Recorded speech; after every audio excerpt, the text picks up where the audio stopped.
Hello, everyone. Thank you for joining me today on Small Talk as I speak with Shri N. Kamakodi, MD and CEO of City Union Bank. Sir, thank you so much for taking the time out and agreeing to speak to me. Hello, sir. Today, I want to talk to you about what makes City Union Bank a consistent performer. I want to learn about your philosophy about banking. And given that you focus a lot on SME sector, it would be good to talk to you about the state of SME sector in India. Before I start, I wanted to remind the audience that we will have a Q&A session at the end of the talk. You could either type your question in the chat section, or you could click on the raise hand icon that you see on the right side of the screen. So, sir, City Union Bank is one of the most successful old private sector banks with more than 100 years of history. It takes a lot for an institution to not just survive, but actually consistently do well over such a long period. We've seen several of your peers uh, get into trouble multiple times during cycles. What I wanted to understand was what is in the DNA of City Union Bank, what is in the culture of City Union Bank that helps you do well consistently over a period of time. Yeah. Thank you, Amit. As you know, the City Union Bank is the oldest private sector bank in the country. Right. If you try to get into a little bit of history, how the banking in India evolved, the oldest bank surviving today, like say the State Bank of India, in its original avatar. So the British East India Company actually started about three banks: Bank of Bengal, Bank of Madras, and Bank of Bombay. Somewhere in early 1800s, 1803 to be precise, one of the constituent banks. They finally got merged to become Imperial Bank of India, and later Imperial Bank of India became the State Bank of India subsequently. After that, you had a lot of banks which were promoted by the Britishers and other Westerners. The second set of banks which were very active in the country, you will be surprised to know, they are banks like your Standard Chartered banks, BNP Paribas, which was originally called the French bank, then HSBC. So all these banks had their origin somewhere in the 1850s.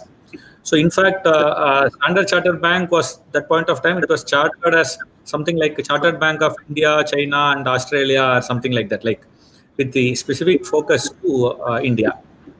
Then the next oldest bank surviving, I mean, which was in was your none other than Allahabad Bank, which had its origins in 1870, which recently got merged with the Indian Bank.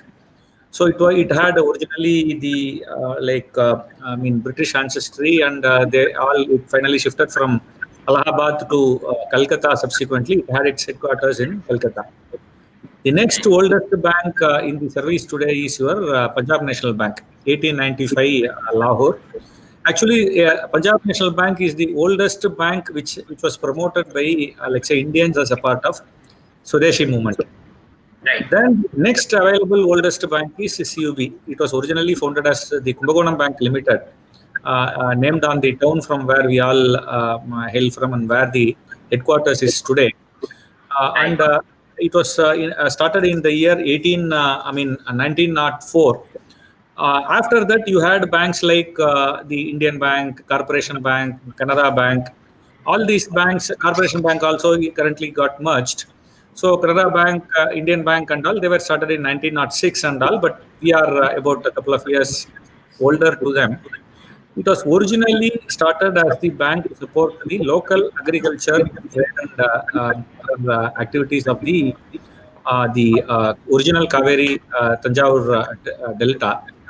Right. Even if you try to understand a little bit more of history, you had maximum number of banks which were got promoted from, like say, the South Canara district, Mangalore, perhaps given. Absolutely.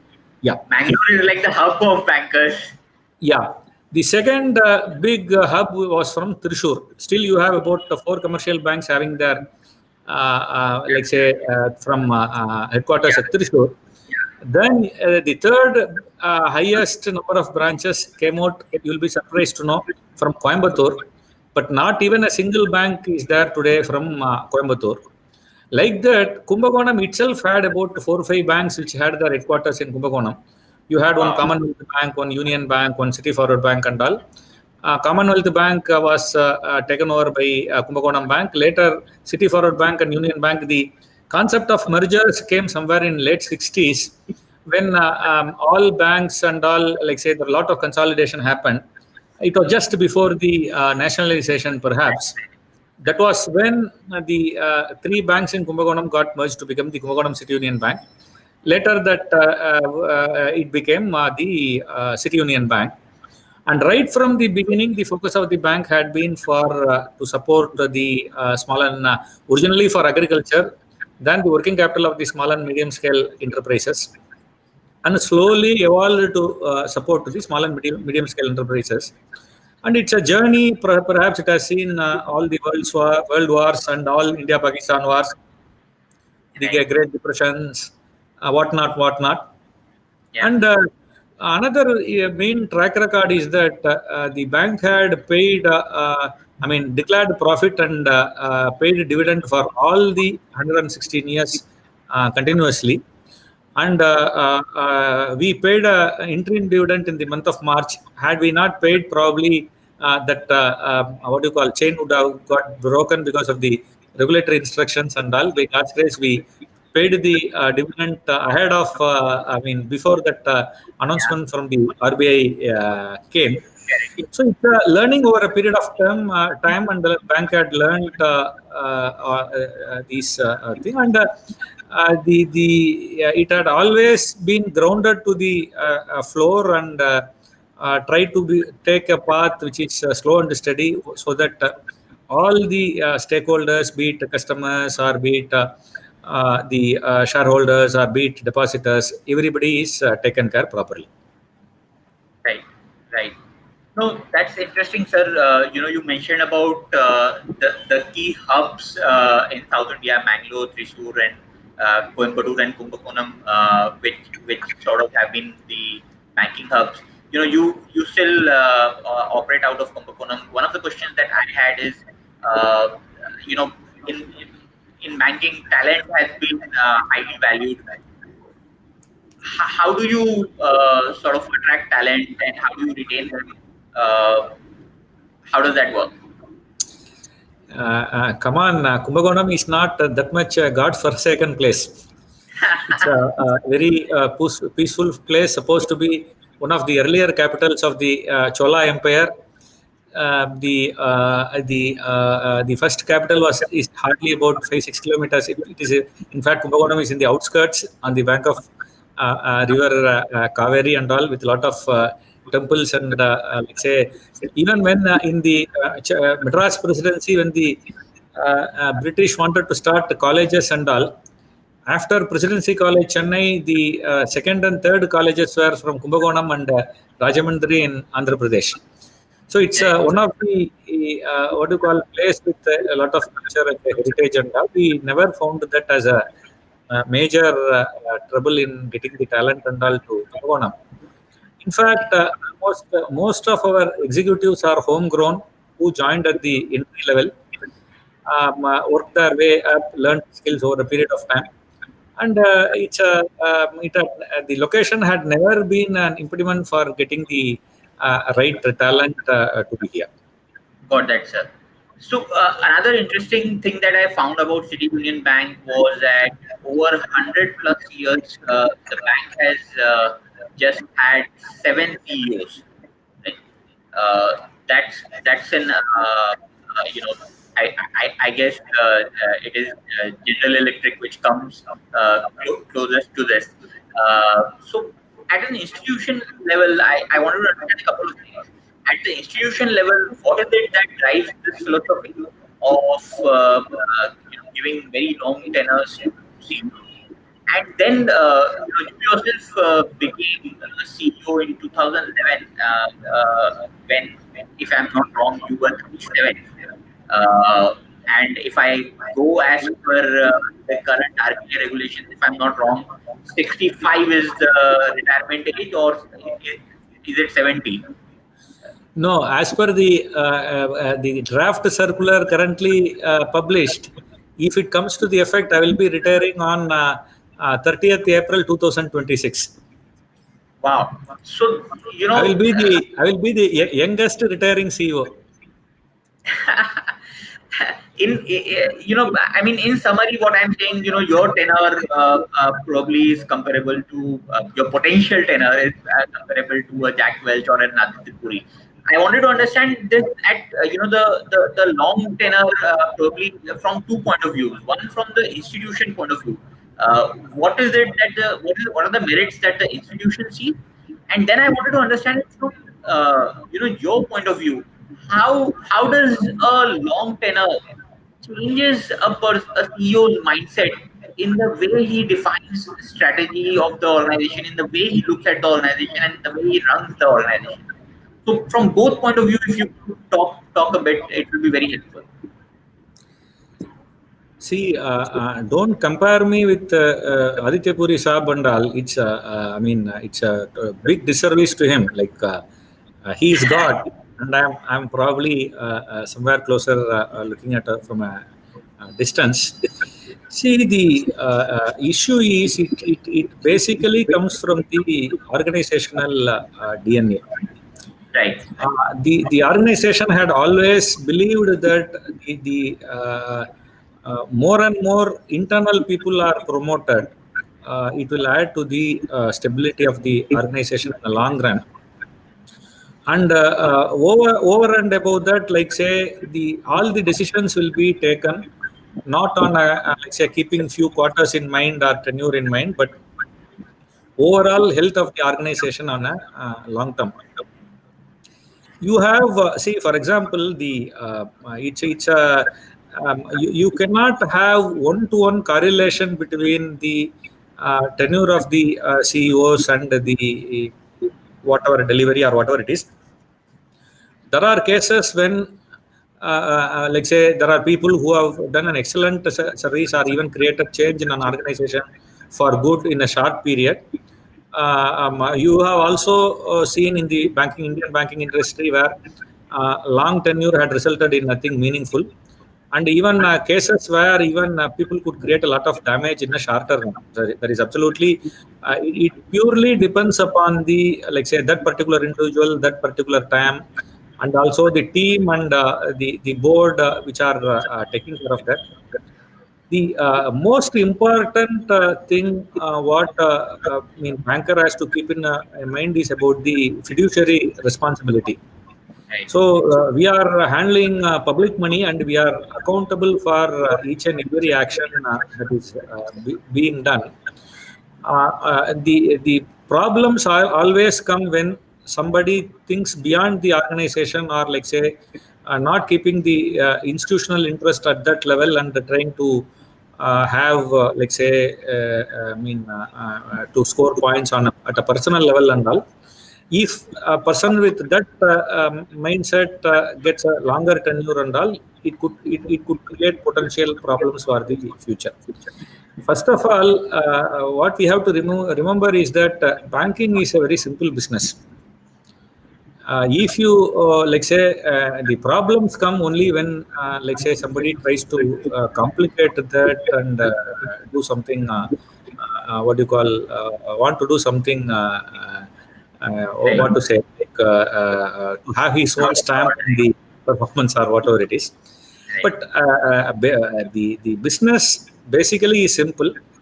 If you are able to create an organization with particularly the team members with the right set of ethos, right set of what do you call the value systems which are getting imbibed into the system, that actually plays a role when you have longer tenure for CEO. So the that has in fact, like say for example, in let's say even the like say when many banks got into the problem in the previous cycle, and I mean always the risk will be coming from so many directions. Some will be you will be in a position to expect and prepare for some sort of issues like a COVID, whatever you have, you will not be, you might not have thought about it even 2 months, 3 months, or 6 months before that such a risk is going to be hitting you and all.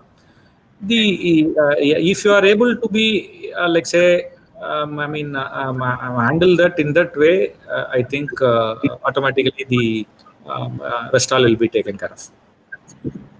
Right, right, fantastic. So, I mean, when you started your tenure, how did you sort of think about it in terms of, did you sort of break this up into 3 year, 5 year, or you thought, look, I'm here for a long period of time and let's take that longer term? See, I don't think I have like say done created changes or changed the course or whatever at all. There is nothing like that. Even I before I took over the bank, like say bank always had a decent set of efficiencies and profitability ratios. As today it was not very big even at that point of time. It had tried to stay at a level where the efficiency and all was considered to take precedence over the size and things like that. So it had always remained as a, like say, a nice enterprise with good values and efficiency and profitability and things like that.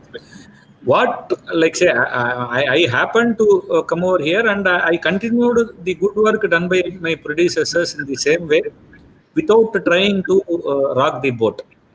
Right. Um, uh, in some of the cases in our, peers, some other banks at that point of time, like some of the good franchise, they had good bank, good franchise and all.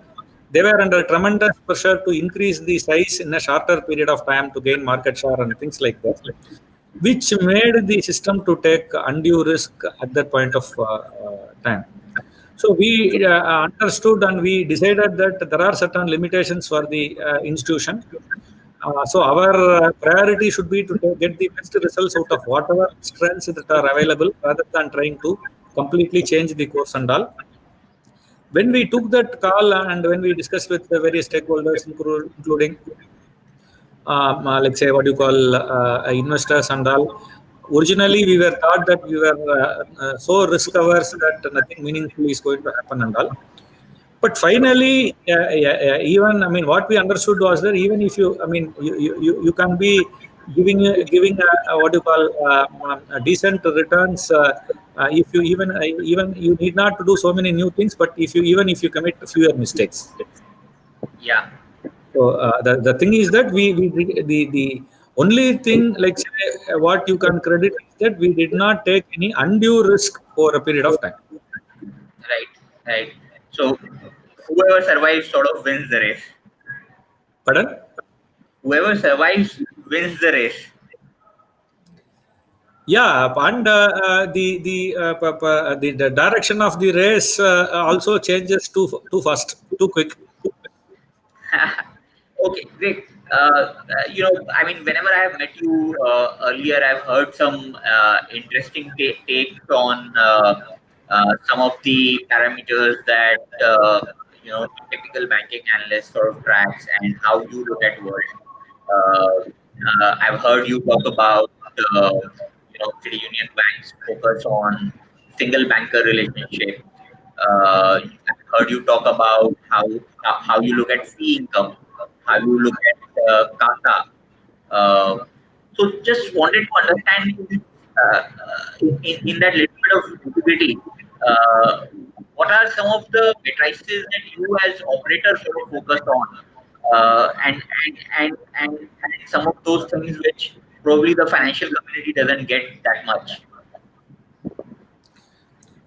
See the coming to the like say to in the same order, other income per se. Right. We had also consistently generated what you call the normally the typically people view it this way: what is the net interest income, interest expenditure, other income, and other expenditure? To what extent your other expenditure is taken care of other income, and what proportion of the net interest income is getting declared as the operating profit in a crude fashion? We have consistently our, like say, a higher proportion of the net interest income is getting becoming the operating profit. In other words, our other income, like say, it takes a major portion of the other expenditure, like salary or rent or electricity or whatever it is. But in that, our other income basically comes from the like say segments like commission, exchange, brokerage, and fee, your treasury income, your write back of return of assets, income from write back of return of assets, and other miscellaneous income put together. One particular item everybody tries to harp again and again is what is the income from the fee income, particularly in that fee income also, what is the proportion from the distribution of the third party products. Right. So in our, we don't have much strength for distribution of third party product, and when we try to analyze, we found out yes, our fee income basically comes from the transaction fees, guarantee commissions, credit processing fees, ATM interchange charges. There are multiple lines of our operational and other related fees, but nothing much. Nevertheless, we are one of the significant bank assurance partner of LIC of India at the national level, even though we are a small bank.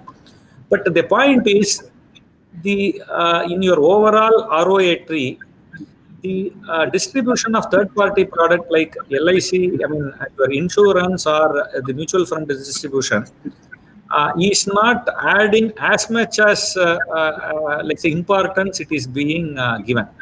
Yeah, it may be zero point 0.1 or 0.2 percentage in your overall ROA of, I mean, 1.5 or 1.75, depending upon the bank case, even for the best banks.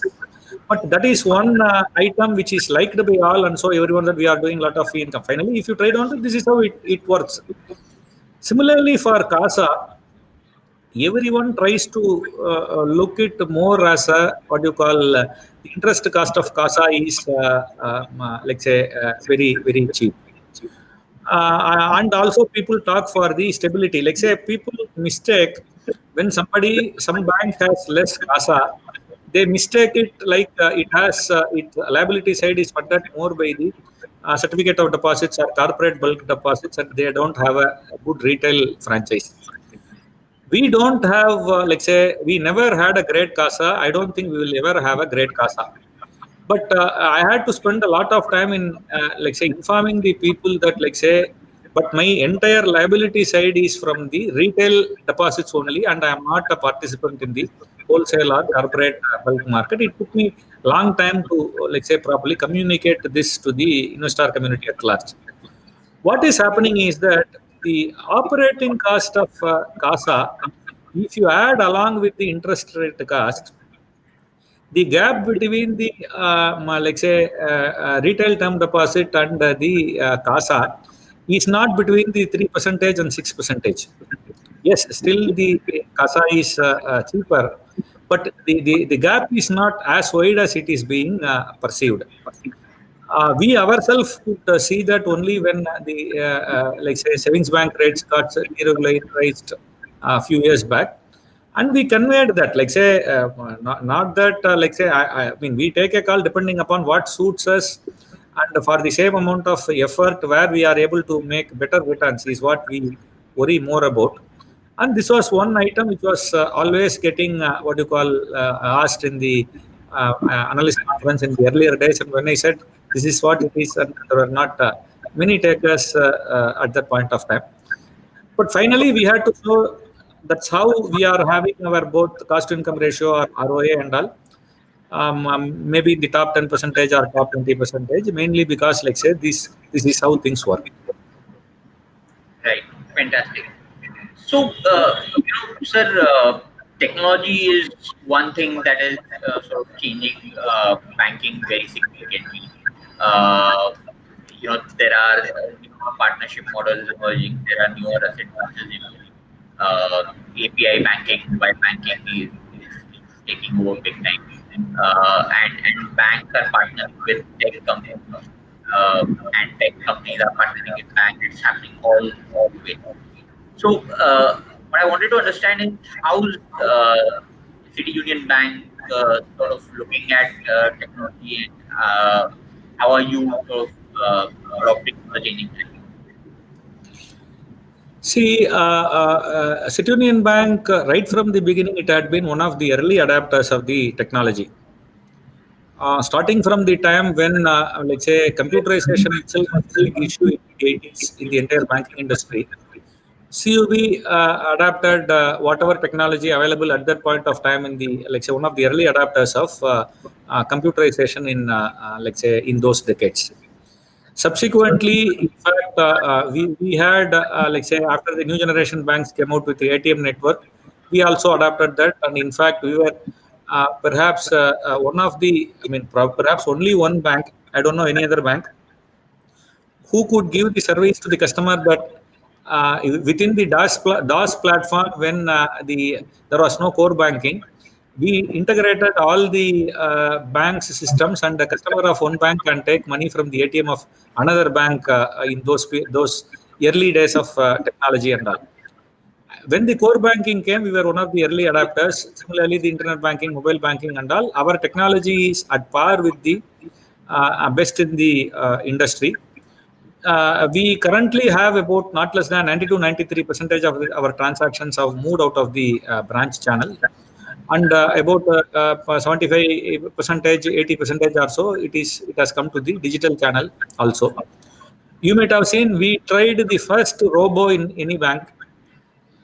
We also have, like say, the artificial intelligence backed, like say, our mobile banking contact with you. It will answer your questions and all. The same thing we have now introduced into our both internet banking and mobile banking. We are also trying to be closer to the benchmarks in the upgradation of the technology. Being an older bank doesn't make it like say it's a record and all. We had always been one of the early adapters of all new technologies that are coming out too. Right. Sir, SME sector, which is a key focus area for you, has also seen several tech and as well as regulatory interventions. There are, startups which are trying to collect transaction level data and lend based on that. Uh, there are, the regulator has set up threads to do bill discounting platform, which is emerging as a bill discounting platform for SME.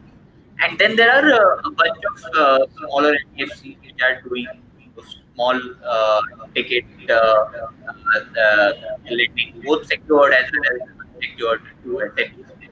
Uh, you know, how do you look at these multiple forces coming from various angles to sort of service the same client that you are targeting?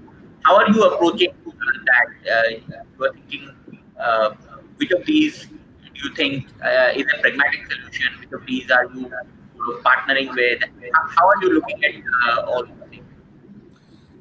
Say we continuously work out to, let's say, finally what customer needs is money. Right. So you need, like say, you need to, like, as a bank, banks needs to analyze the cash flow requirement, cash requirement, and give money accordingly. So we are also continuously working to take, say, for example, integration with the GST return, or integration with the, I mean, income tax return, or all these things. Or like say, these are all nothing but more information which are available to you as a tool, and how you use it, and the amount of computerization and the use of technology is reducing the time taken for any what you call loan proposals to be processed. We are continuously at them. It is a process of evolution. There is a, like say, in terms of trades platform is now available, perhaps to discount from a few public sector undertaking or that sort of thing.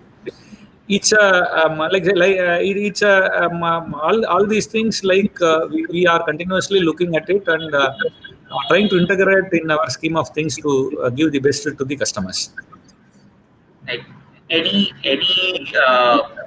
startup or NBFC which sort of caters to much smaller ticket size loans or requirements of SME. Any partnerships that you've done in this regard? No, not for any what you call the online lending platform and all. We have not factored into. We are comfortable, or our focus is in the ticket size, say from 50 lakhs to 5 crore, Right, where you need, like say, you have to rely on the automated information. At the same time, like say, personal scrutiny is also required. right, right, right. Any new trends or that you see emerging in the way SME banking happens? Any 5-10 year view you have in terms of how the way banking services provided to SMEs will change over the medium term? It has gone through tremendous change, particularly after the demonetization and the GST. Absolutely. Earlier, all the banks had to work in dark without having a total hold on the cash flow, profitability, and things like that. Now Yeah. you are having many information which are verifiable. This has given a lot of comfort for the banks to take a decision and also have a proper follow up with the accounts. Right, right. And in light of that availability of information, how do you think about unsecured lending?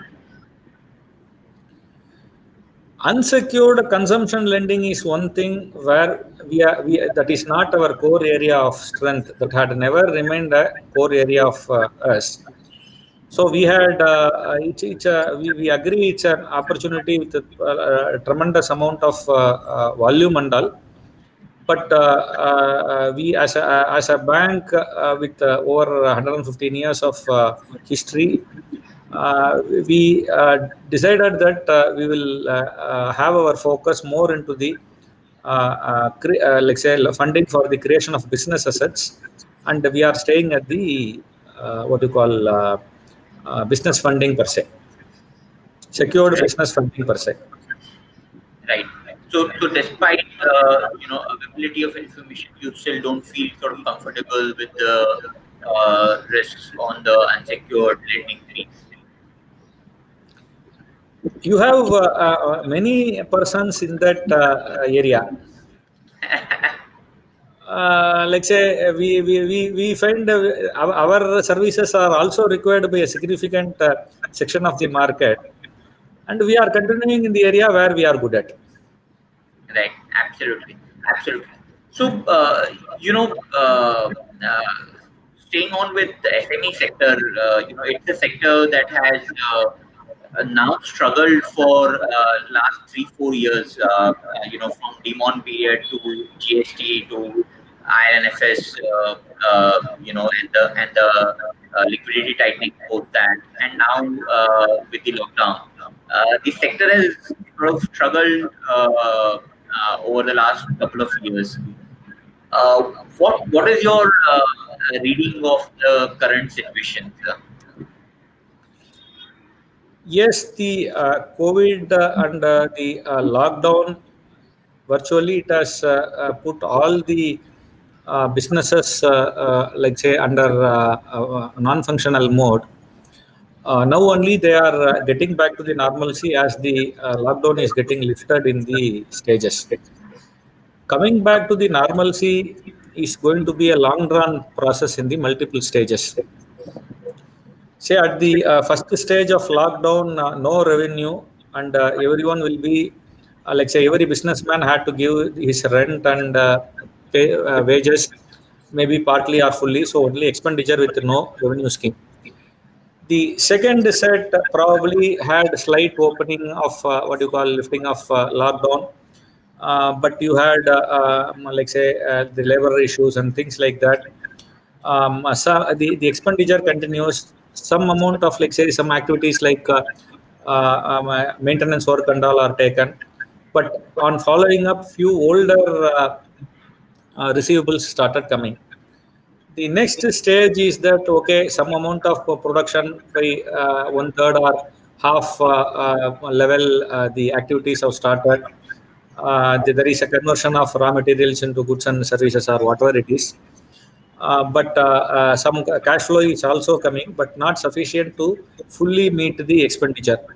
In these stages only, the first moratorium, then the government guaranteed schemes and all started playing a big role in terms of creating some amount of cushion and headroom for the small and medium scale enterprises to float. The next stage now, about like say 50-60% of activities seems to be back on track, but the entire what you call chain, value chain, from the raw material to the product and the actual consumption has not fully set into, because you have bottlenecks at some of the stages and all. It will take some time for things to stabilize.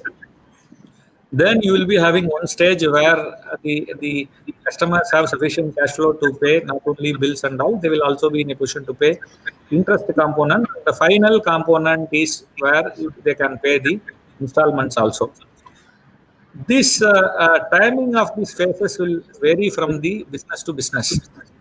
Say, for example, the textile sector is expected that maybe 1 month before the Diwali, the consumption will start.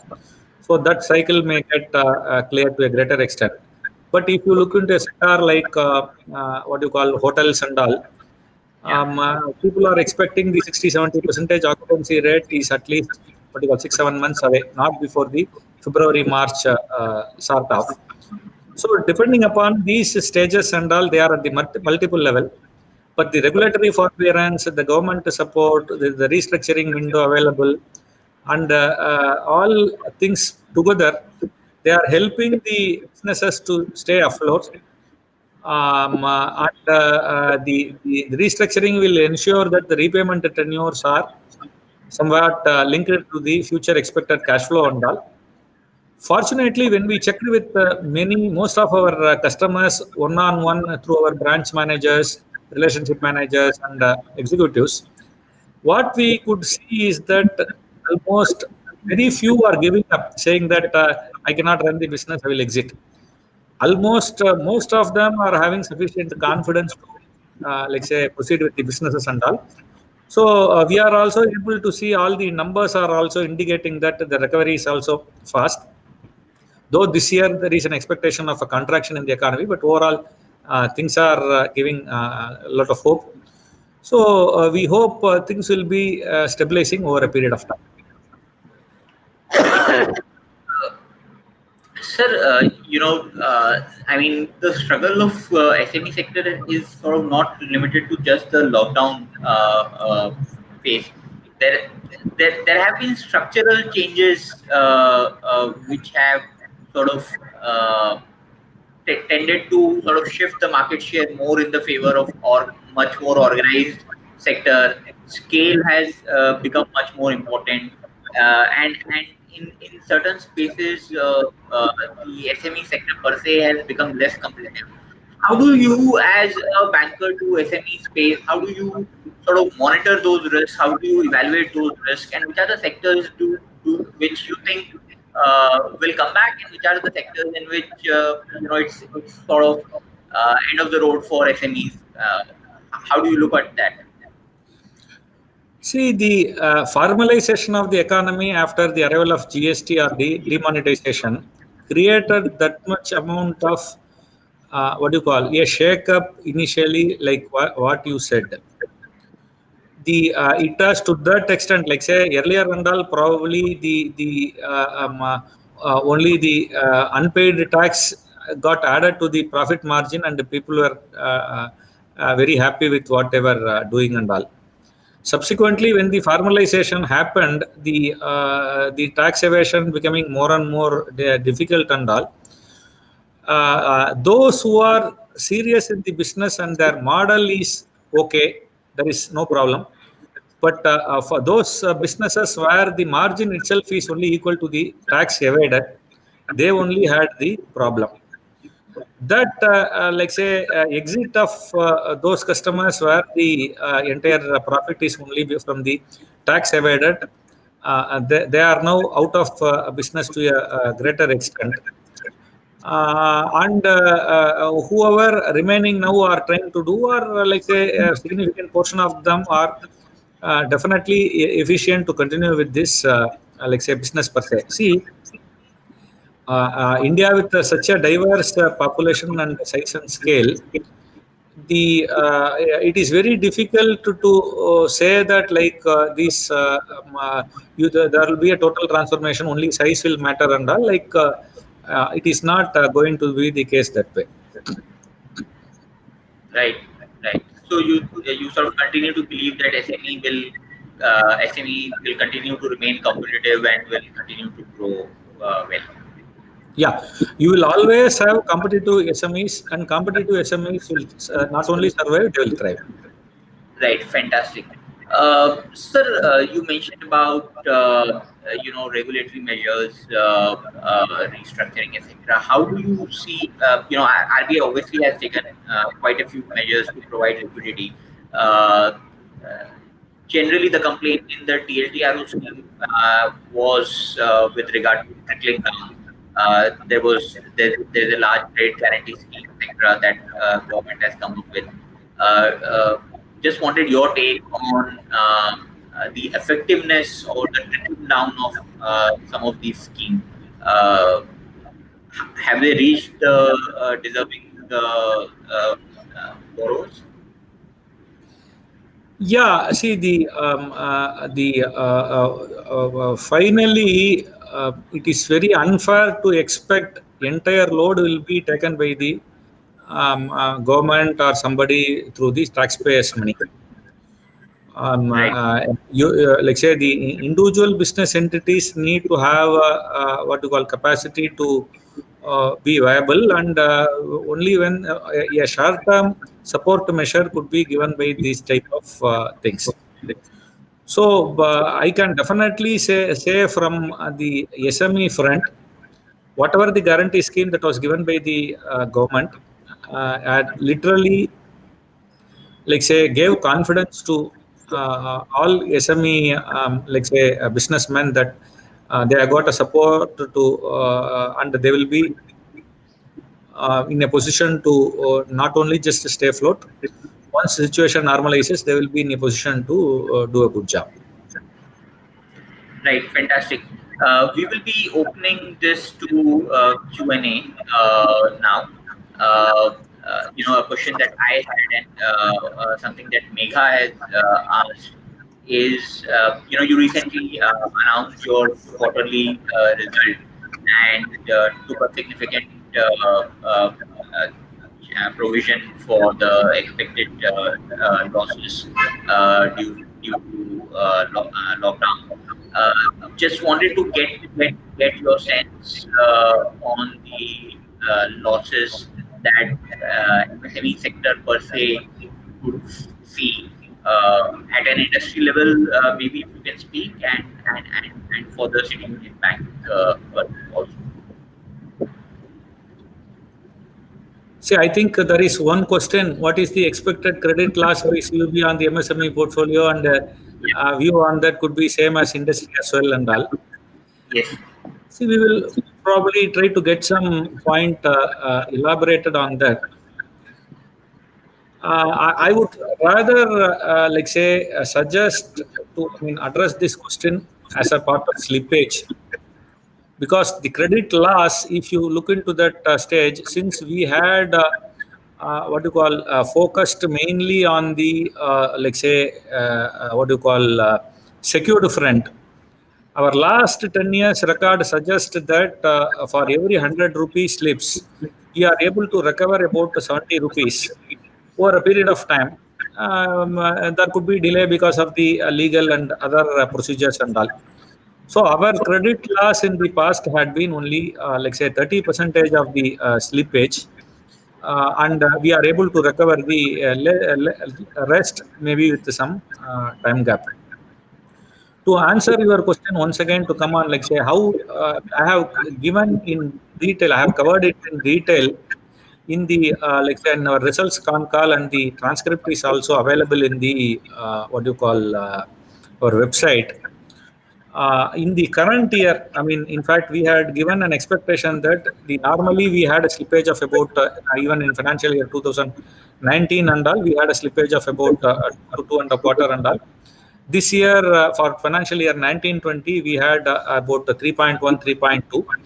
Up to third quarter, we had about, I mean, what do you call, 2.25 or 2.5 only on an annualized basis, which increased in the fourth quarter. We had, like say, if you had a chance to look into our numbers, we at the quarter ends typically have about 5 to 6% SMA2, and every year at an annualized basis, about one third of that, otherwise about 2.25% used to slip into NPA. This time we had the same 5.7, 5.8 or something like that, just under 6% as SMA2 for the December. But during the like say during the lockdown, like say we had increased slippage of about 250 to odd crore additional slippage in the final quarter. This year we in fact divided our what do you call expectation into two.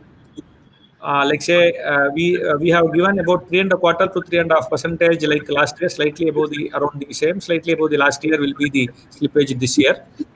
In that about like say we divided our expected slippage into two. One, for example, like say those who already had a problem, and number two, who did not have problem up to 29th February but got into the problems because of the COVID.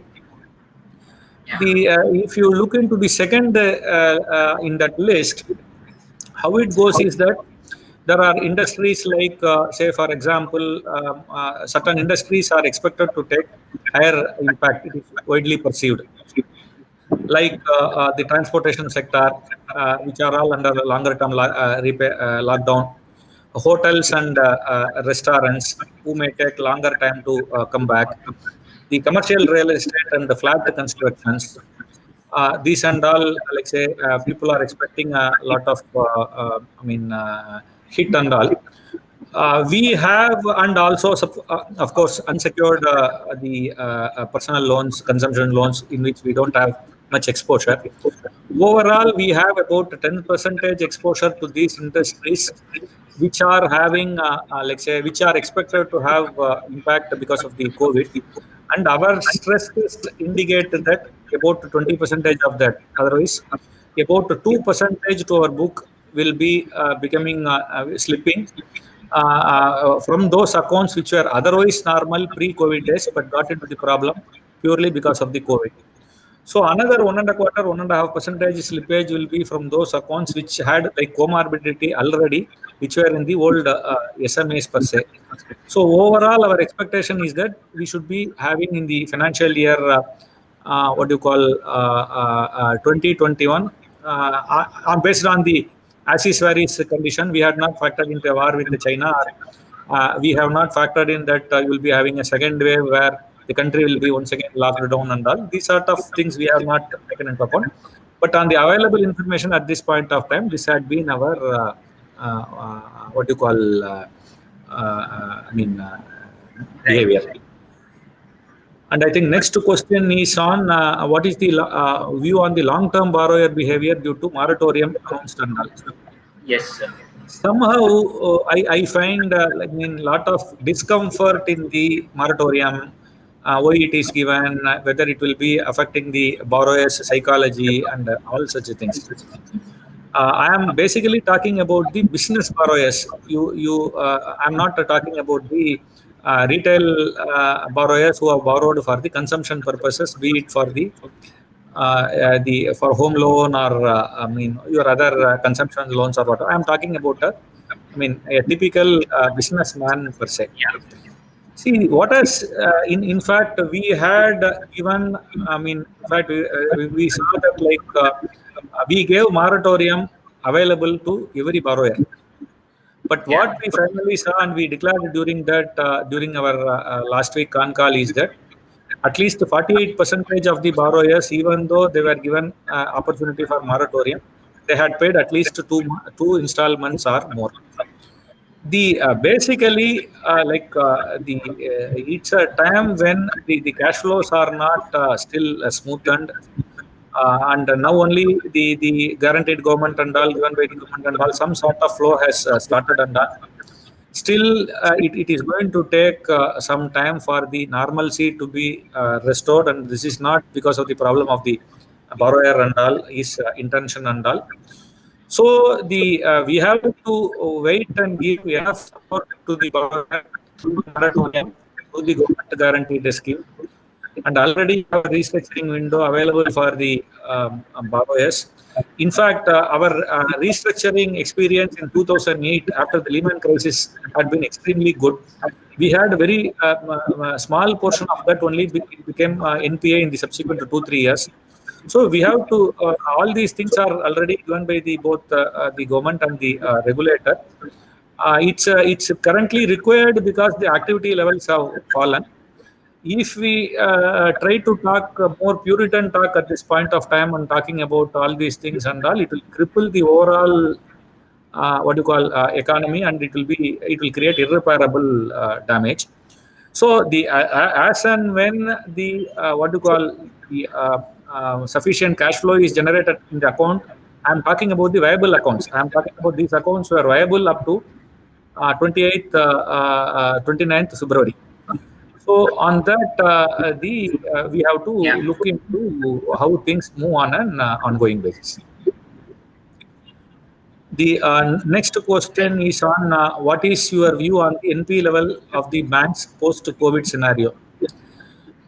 See, as I discussed, you have got two types of the like say you can expect two types of NPS. One set of NPAs are those accounts like your COVID patient with comorbidities. They had stress even before the COVID days. You know, even before the COVID, there was a slowdown in the economy. The automobile sector and all were showing severe stress even at this point of time. So those industries whose viabilities were questioned even before the COVID, who are not able to, like say, ensure that their viability is certain, you will be having, like say, businesses which are getting into the NPA. And the law, maximum extent, those viable businesses pre-COVID days, but they got into a 6 months slowdown in their sales or 3 months shutdown or and all. But otherwise, lockdown, it is taking some extra time for the demand to come back and all. So those things, those customers can be saved by the proper providing your combination of moratorium, your government guaranteed scheme or restructuring or whatever it is, so that making your repayment tenure matching with the future cash flows of the thing. What is the 5 year forward vision for CUB? Where does Kamagodi see the bank in a 5 year period? What and where the growth opportunities for given in CUB's major concentration in Tamil Nadu and prudent underwriting standards? Probably, I can give a 6 year forward vision, which says that as per the latest required, I mean, given a document by the RBI, I will be retiring by the, like say, 2026. See, apart from that, I have to clearly say the we believe in, let's say, incremental changes and ensuring that we continuously add value to the stakeholders. Bulk of the problems have happened when you try to change things dramatically, and like say which had created what do you call damages to the institutions. What I can definitely say is that like our all our changes will be incremental. We will be continuously looking into the changes which are happening in the industry. Whatever changes we feel will be permanent, we will ensure that we adapt to those changes and ensure CUB is efficient and profitable as always. I don't want to add any what you call what is my vision and all. Like basically, ensure that the efficiency and profitability track record is protected. What is your personal leadership style? How constantly I you think keep, uh, and how does this culture get translated into the entire organization? I think you have to ask me people whether they are taking me as a leader first of all. After that, only we can talk about the leadership style and all. See, the basically what we feel is in our organization per se, we let's say we have a system where open exchange of opinions are very much possible without any I mean gaps because of the hierarchy and things like that. This participative culture has literally helped the bank to, let's say, be where it is today. And it is the culture which was reinforced by my predecessor over a century. I think I have not done much damage to that, and that organizations, that culture will continue to move forward. How do you constantly keep your feet on the ground? Like say the one major item is that since we are not in cities, we are since we are from a Mofussil and our corporate office also is in Mofussil town. We can't like say have a system of what you call appointment culture and things like that. I mean, our doors are always open for anybody to enter and express. If I we try to keep what you call strict. I mean, enforce many of the practices which normally happens in any organization and all. I can't tomorrow go and walk in the streets of the town. Yeah, that helps us to be in touch with the grassroots level reality on an ongoing basis. That has, I mean, being at Kumbakonam itself helps us to be closer to the Bharat rather than the what we call India. right. Absolutely. No, sir, it was it's fantastic. It was fantastic talking to you. I think you answered most of the questions. It's been an inspiring conversation for me, and I look forward to City Union Bank thriving over the next several decades. Thank you so much for taking the time out, sir. It's my pleasure. I don't know how did you think that like say I should be called for this discussion. It's we are operating a bank from probably the southernmost corner of the country. I think I have to work hard to live up to your expectations and all, and I hope God's grace will be there to take care of all of us. I once again thank all of you for being, like say, attending this one. I wish all of you stay safe and be protected, particularly at this hour when we all require personal safety as a priority. Thank you all for this opportunity, and I once again thank you all.